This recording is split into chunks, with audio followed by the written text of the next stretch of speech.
perhatikan dengan seksama bagaimana kamu hidup. Janganlah seperti orang bebal, tetapi seperti orang arif, dan pergunakan waktu yang ada, karena hari ini adalah jahat.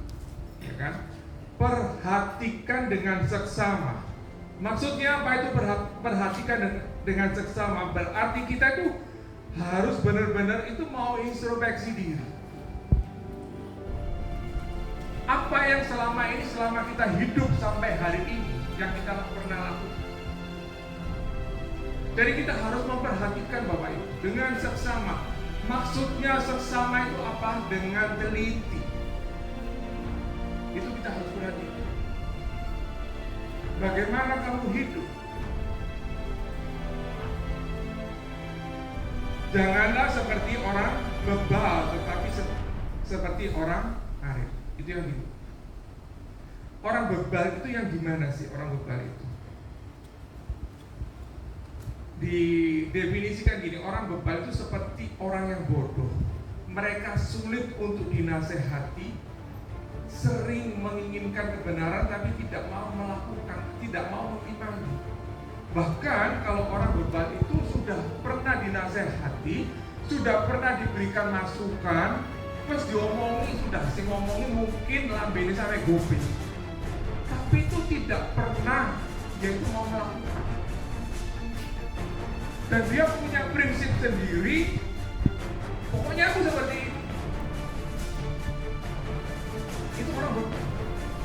Padahal sudah diingatkan apa yang dilakukan itu salah. Dan banyak kali seperti itu.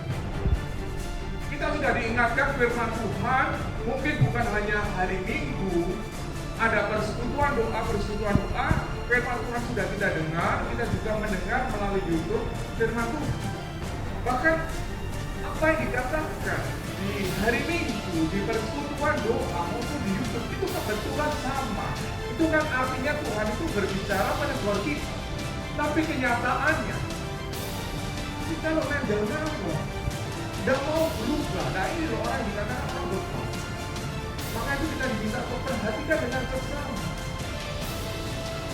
Karena kita menjadi seorang yang arif. Kita dikasih waktu, kita dikasih hidup sampai hari ini, yaitu untuk bertobat dengan sungguh-sungguh. Bertobat dengan sungguh-sungguh. 2 Petrus 3 ayat 13 sampai 15. 2 Petrus 3 ayat 13 sampai 15. Bunyinya seperti ini. Tetapi sesuai dengan janjinya, kita menantikan langit yang baru dan bumi yang baru, di mana kita berdamai dengan kebenaran. Sebab itu saudara-saudaraku yang terkasih, sambil menantikan semuanya itu, kamu harus berusaha supaya kamu kedapatan tak bercacat dan tak bernoda di hadapannya dalam perdamaian dengan Dia. Dan ini anggaplah kesabaran Tuhan sebagai kesempatan bagimu untuk beroleh keselamatan.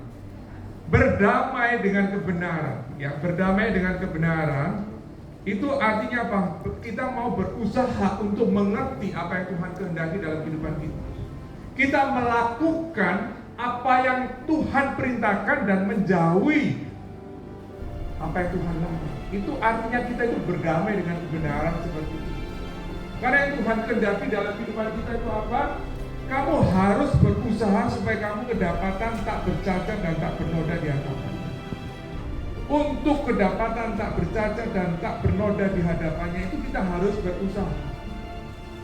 Bukan berarti kita itu kalau untuk hidup dalam kebenaran Tuhan itu tanpa perjuangan. Kita harus berjuang, Bapak. Mengalahkan yang namanya daging ini tidak mudah. Makanya itu banyak kali mengatakan apa? Yang seringkali yang dijadikan kambing hitam itu selalu setan.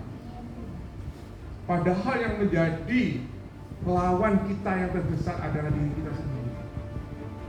Bisa enggak kita itu mengalahkan daging kita ini? Kalau kita bisa mengalahkan daging kita, itulah yang Tuhan inginkan. Tidak mudah Bapak Ibu. Setiap orang itu memiliki ego sendiri-sendiri. Tapi biarlah kita itu tidak berpatok dengan apa yang menjadi prinsip dalam hidup kita. Kalau memang itu salah, apalagi firman Tuhan sudah menegur, maka kita harus berubah. Karena Tuhan menghendaki ada perdamaian dengan kebenaran. Kalau Bapak Ibu menginginkan langit baru, bumi baru,